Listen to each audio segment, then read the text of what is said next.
예수님처럼 전도하셔서 태신자 해산 주일에는 복음으로 영적 자녀들을 낳는 복이 모두에게 있으시기를 예수 그리스도의 이름으로 축원합니다.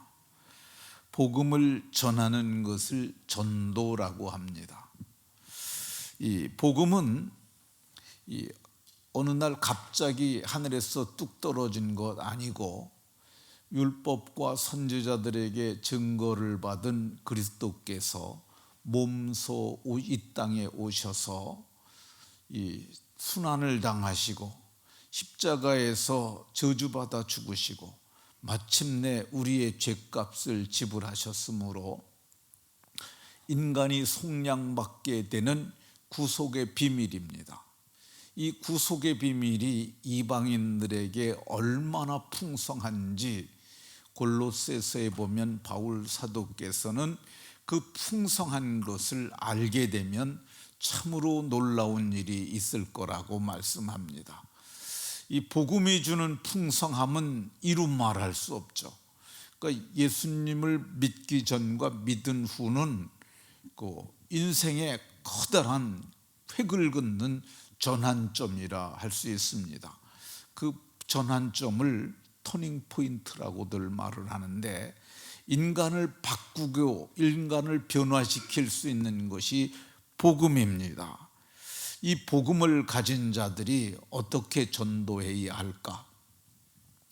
전도 방법을 모르고 하게 되면은 효과적으로 전도를 할 수가 없습니다.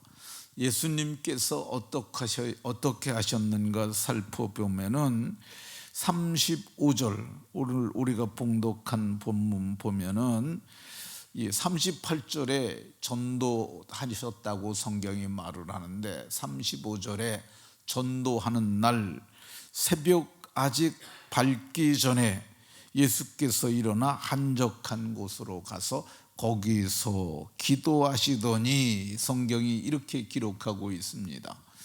그 새벽, 지금이 새벽 아닙니까?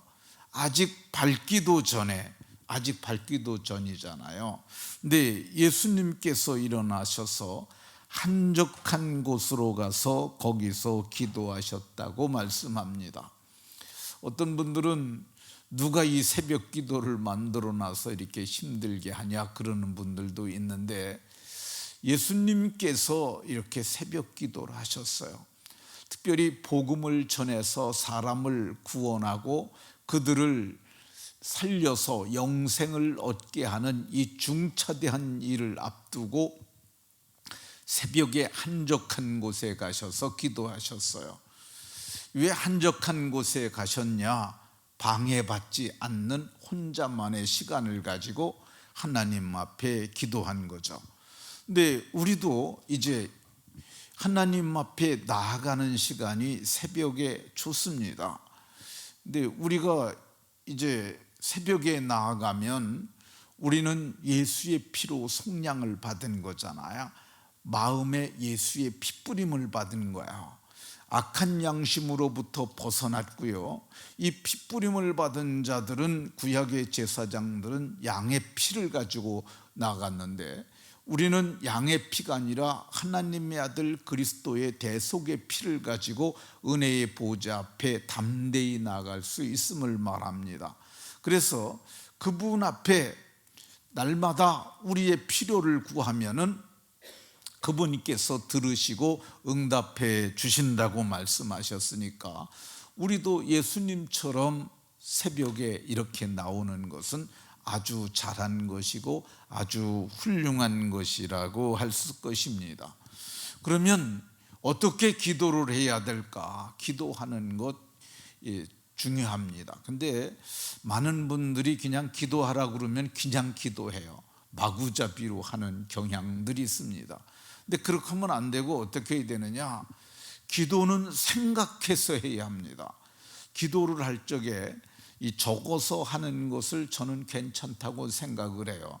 자기 생각을 하나님이 들으시기에 좋게 우리가 말을 잘하는 것은 아주 중요한 거야. 왜 아무렇게나 말하면 아무렇게나 기도하면 안 되느냐 하면요, 기도가 하나님의 들으심을 얻고 그것이 결과로 가져올 때 잘못 기도하면은 잘못된 결과를 가져오기 때문에 그렇습니다. 제가 아는 분 중에 한 분이 아주 오래돼서 이제는 뭐 연락도 안 하고 지내고 있습니다만은, 그분이 두 다리가 잘려서 의족을 하신 분이 있어요. 근데 그분이 왜 그거 했느냐면, 그분이 원래는 20살 때, 이 20살 됐을 때 신학교를 갔다고 그래요. 근데 너무너무 어려우니까 그때 당시에, 그러니까 그분이 신학교 다닐 적이니까 뭐 한 40년쯤 전이죠. 먹고 살기도 힘들고 배도 고프고 학비도 조달이 안 되고 그러니까 하나님 앞에 기도를 했대요. 하나님, 제가 20년만 돈 벌어 가지고 그래가지고 그 다음에 내가 40살쯤 돼서 다시 신학교 오겠다고. 근데 이제 그 사람이 그렇게 기도를 하고 신학교를 관뒀대요. 그리고 20년 동안 돈을 벌었는데 건설업을 했대요. 근데 돈이 처음에 노가다로 시작해서 건설 회사까지 됐는데 이 규모가 꽤 커졌나 봐요. 돈도 많이 벌고 그랬는데 자기가 약속한 게 있으니까 40살에 신학교를 온 거예요.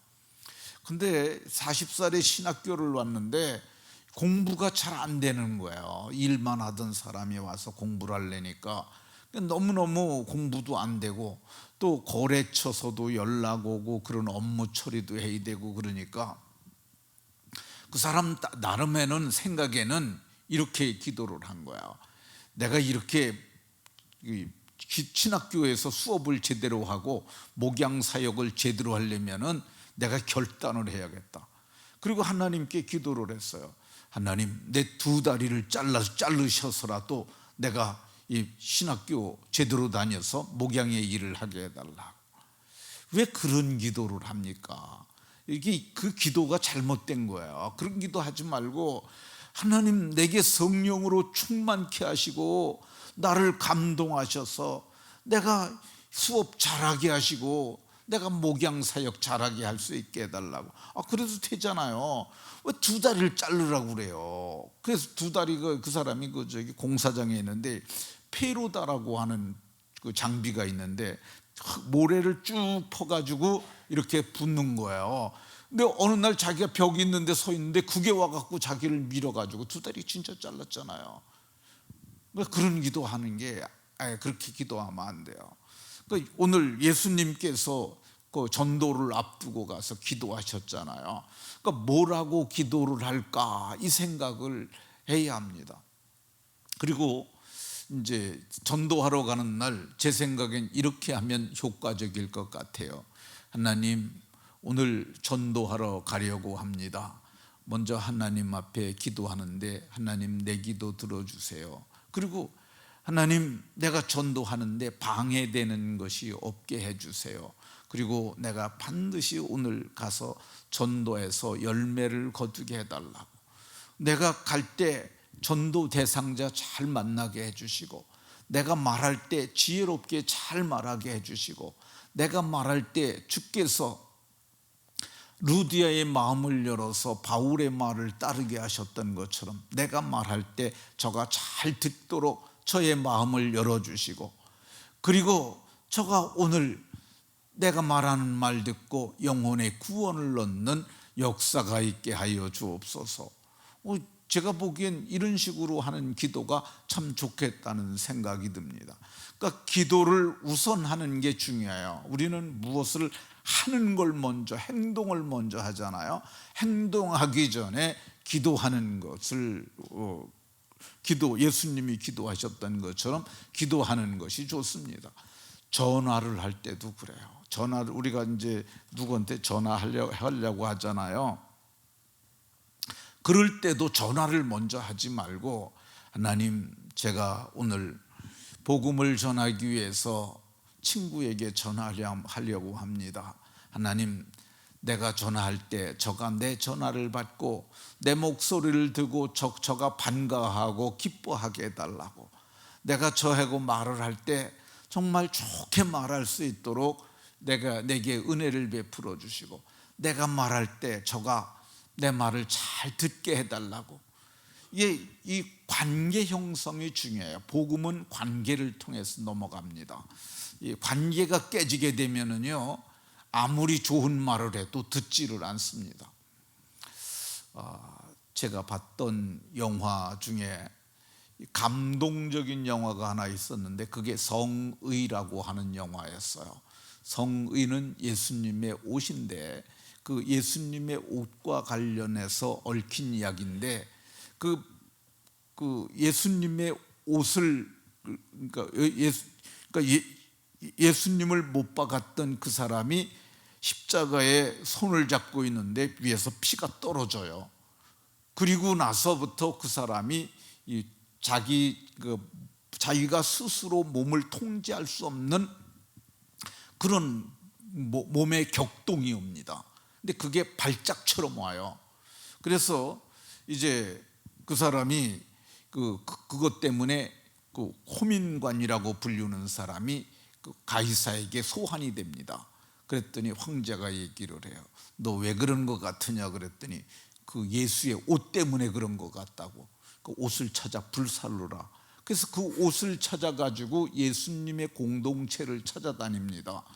그러면서 이제 그 사람이 믿음을 얻어요. 그런데 그 황제가 좋아했던 여자가 있고, 그 여자를 이 사람도 좋아했어요. 그래서 나중에 그 사람이 정상이 돼서 돌아가요. 그런데 그 여자가 그런 얘기를 합니다. 당신이 믿는 예수, 당신을 사랑하니까 당신이 믿는 예수를 나도 믿겠다. 근데 황제가 너무너무 화가지고 나가지고 그 원로원에서 결정을 내려버려요. 쟤를 갖다가 요거는 엄지손가락으로 놓고 뭐 살리려는 거고, 이건 죽이려는 거야.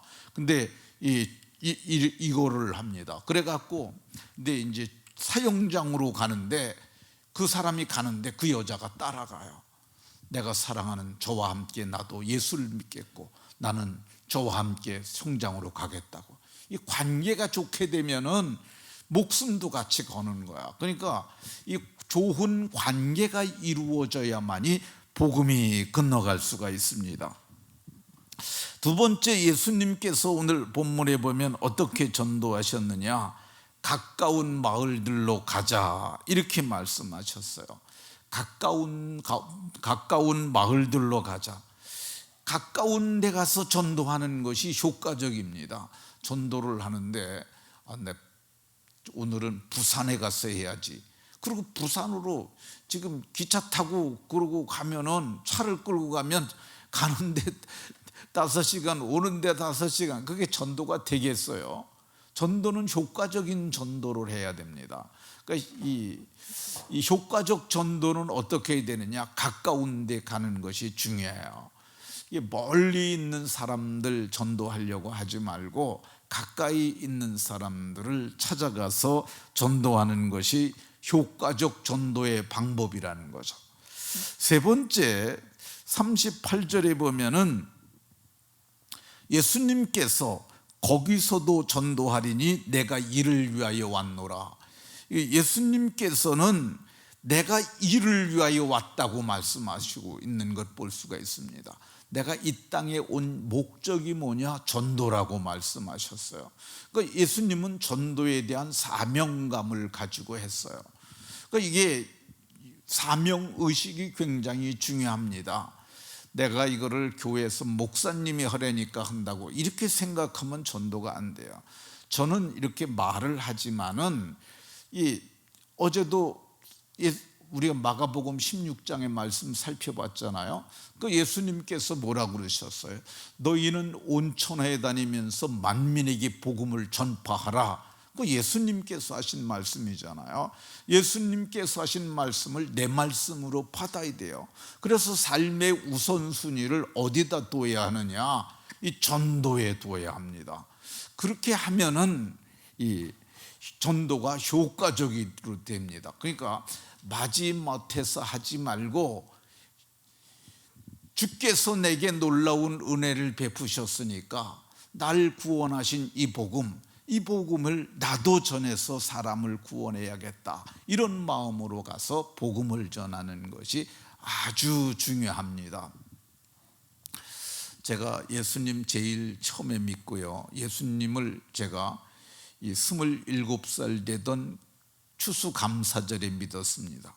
그리고 그 이듬해에 그 교회에서 이제 집회를 했어요. 근데 청량리 제1교회라고 하는 교회 박명수라고 하는 목사님이 저녁에 와서는 집회를 해주고, 낮에는 대학생들이 와가지고 성경학교를 해줬어요. 근데 이제 제가 그 교회의 청년 중에 아마 유일한 청년이었던 것 같아요. 근데 그 교회 장로님이 계셨는데, 그 장로님이 애들 데리고 오고, 요괴벳 교육사라고 하는 교육사를 하신 장로님인데, 그분이 와서 애들 데리고 와가지고 성경학교 하는 데서도 봉사하고, 그리고 이제 동네 사람들을 자기 차가 이제 뭐 승용차도 있고 트럭도 있고 그런데 차 3대를 가져와서 저녁엔 실어 날렸어요. 근데 그분이 전도를 하겠다고 얘기를 해요. 근데 그 교회에 누구도 나서는 사람이 없어요. 교역자도 따라가지를 않아요. 제가 그분하고 사흘을 3박 4일을 동행을 했어요. 근데 그분은 참 제가 생각하게 정말 그분은 헌신된 장로님이라는 생각이 들었어요. 근데 그분이 그렇게 하기까지는 그분이 그래요. 나는 배운 것도 없는 사람이고 나는 가진 것도 없는 사람인데 내가 서울에서 교육사를 할 수 있도록 하나님이 내게 은혜를 베풀어 주셨다는 거야. 그래서 내가 그 은혜를 받았으니 내가 은혜를 갚아야 되지 않겠느냐, 그러면서 자기는 이 전도하는 일을 아주 귀하게 여긴다고 그러셨어요. 그래서 그 장로님하고 사흘을 같이 다니면서 제가 이런 생각을 했어요. 예수님이 이분 같으시지 않으셨을까, 그런 생각을 했어요. 근데 이분이 이 전도를 아주 귀하게 여기면서 이걸 목적으로 삼고 하셨어요. 그분이 이런 얘기를 해요. 나는 주님의 일을 하면 주님은 내 일을 해주신다고. 그 말을 3박 4일 동안 여러 번 들었어요. 그러니까 제가 그게 40년 가까이 된 일인데 지금도 제가 기억을 하고 있잖아요. 그래서 그분이 그렇게 하셨는데, 그분만 그런 게 아니라 이번에 오셨던 김용태 장로님, 그분도 그런 분이시잖아요. 그러니까 13살 되던 해에 강원도 원통에서, 원통이 아니라 어쨌든 속초 아래입니다. 거기서부터 사흘 길을 걸어서 이제 그분이 기차역에 도착하고 거기서 과수원에 가서 일을 해서 580원인가 그걸 벌어가지고 그거 가지고 서울을 무작정 간 13살 소년이었는데 아무것도 가진 것도 없고 아는 사람도 없는데 거기서 하나님 만나가지고 인생이 대박이 나신 분이잖아요. 그런데 그분이 이제 이렇게 얘기를 해요. 내가 이렇게 은혜를 받았으니 내가 이 은혜를 전하러 다닌다고. 근데 그날 우리 교회에서 2시 했잖아요. 집회하고 강원도를 가신다고 그러더라고요. 저녁 7시 집회를 하기 위해서. 근데 그분이, 제가 물어봤어요. 저희가 어떻게 준비를 하면 되겠습니까? 이 사례를 어떻게 하면 될까요? 그랬더니 목사님, 저는 사례를 안 받습니다. 우리 교회에서 사례 하나도 안 했어요. 근데 그래도 우리 교회는 다른 교회보다 좀 약간 교세도 있고 그렇잖아요. 그러니까 제가 고장로님한테 얘기를 했어요. 뭐 선물이라도 준비해 드려라. 그냥 하면 안 된다. 그래가지고 선물을 준비해서 좀 드렸는데, 근데 그분이 그것도 받지 아니하고, 여러분들 같은 경우 주일날 강원도 갔다 오라 그러면 갔다 오겠어요? 진짜로 그거 쉬운 일 아니에요. 강원도 가면은 여기서 거기가 인제 쪽인 것 같은데 여기 거기서 2시간 이상 걸릴 거라고요. 2-3시간 걸린다고요. 집회하고 하는 데 있어서 그분이 말씀하는 것하고 다 합치면은 2시간 이상 걸린다고요. 또 저녁도 자기가 개인 사비로 사 먹고 갈 거 아니에요. 그리고 거기서 밤중에 온다고 생각을 해보세요. 집이 12시나 돼야 오는데 그게 얼마나 고단한 일이고 힘든 일이에요. 근데 그거를 매주 하신다고요. 매주. 제가 그래서 그날 얘기를 했어요. 못다한 얘기 다시 하셔야 된다고. 그래서 제가 문자로도 아주 장황하게 써가지고 보냈어요. 그랬더니 목사님 지금은 일정이 안 돼요. 다음에 조절되면 또 한번 오도록 하겠다고 그랬으니까 그분이 약속을 지킬 것으로 보여집니다. 근데 그분이 이걸 목적으로 알고 하세요. 근데 그렇게 하는 이유가 뭐냐? 그게 사람을 살리고 그 영혼을 구원하는 일이기 때문에 그렇습니다. 이거보다 더 귀한 일이 없다, 이런 생각을 가지고 일을 하면은 더 효과적인 전도가 될 것입니다. 네, 하나만 더 얘기하고 마치겠습니다. 예수님께서 어떻게 전도하셨느냐? 39절에 보면 온 갈릴리에 다니면서 전도를 했어요. 요즘은 차 타고 다니잖아요. 차 타고 다니면 그냥 쌩쌩 지나다니기만 해요. 전도 안 됩니다. 효과적인 전도는 걸어 다니는 것 중요해요. 가까운 데서 전도하는 방법은 공원 걸어가면 사람이 있어요. 놀이터 걸어가면 사람이 있어요. 그리고 가까운 데 가서 이렇게 보면은 사람들이 있어요. 걸어 다니면서 전도를 하셨어요. 예수님은 하나님의 아들이시며 그리스도이셨음에도 불구하고 예수님도 걸어 다니셨어요. 그러니까 이 걸어 다니면서 효과적 전도하는 것 아주 중요합니다. 말씀을 마치도록 하겠습니다. 우리가 지금은 전도할 기회를 얻은 거야. 우리가 세상을 떠나면은요, 전도할 수 없습니다. 하나님께서는 누구에게도 전도할 기회를 주지 아니하시고 사람들에게만 오직 주셨어요. 그러니까 사람으로 있는 동안만 우리가 전도할 수 있는 거야. 성경을 보게 되면 찬송가에도 그러잖아요. 천사도 흠모하겠네. 근데 옛날에 기독지회사라고 하는 그 사장님이 이 간이 망가져 갖고 간 이식 수술을 받았어요. 근데 그분이 이거 간 이식 수술 받는 동안 전신 마취가 됐는데 그분이 천국에 갔다 옵니다. 근데 자기가 그래요. 천사가 자기를 너무너무 부러운 눈으로 쳐다보더라는 거예요. 그래서 천사님, 왜 나한테 그런 눈빛으로 나를 쳐다봅니까? 그랬더니 천사가 그랬대요. 전도하실 수 있잖아요. 이 전도하는 게 기회입니다. 이 전도를 하게 되면 나중에 어마어마한 상을 기대하시면서 복음을 잘 전하는, 그래서 사람을 주께로 이끌어 오는 복된 분들이 다 되시길 예수 그리스도의 이름으로 축원합니다.